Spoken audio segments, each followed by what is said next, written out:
lệ xuyên nước khi cái giông về chỉ đã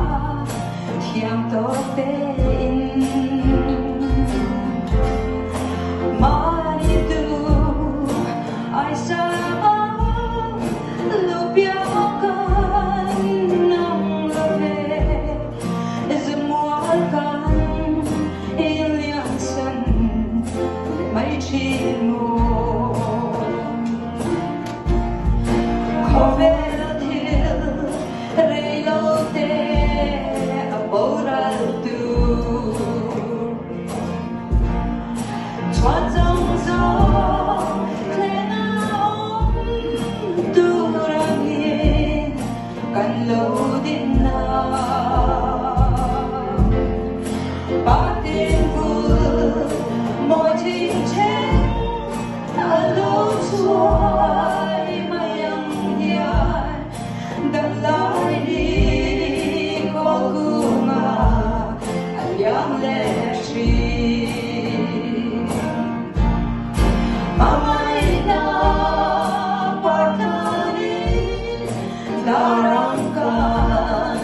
lên giá trị mà sẽ lấy cái sông anh sẽ đông ram lâu đi luôn du con trên đất để con lên đất tur xin đừng bia bia ra lòng cả bài chia đắp lại bia cho tôi rằng cái khi chỉ nào sao mang in trên đôi đêm cần nhìn tôi lệ nghiêng chúng phát hiện bằng gió tu lệ tôi suy ngồi lâu xuân bắc bay đến ta nước tiếng cả linh lệ bao ngày nào bắt ta đi ta đang cần lấy giá trị mà sẽ lấy hết sống anh sẽ đông ra bên lâu đi luôn du con trên đất để đã con lên đất tur xin đừng bia bia ra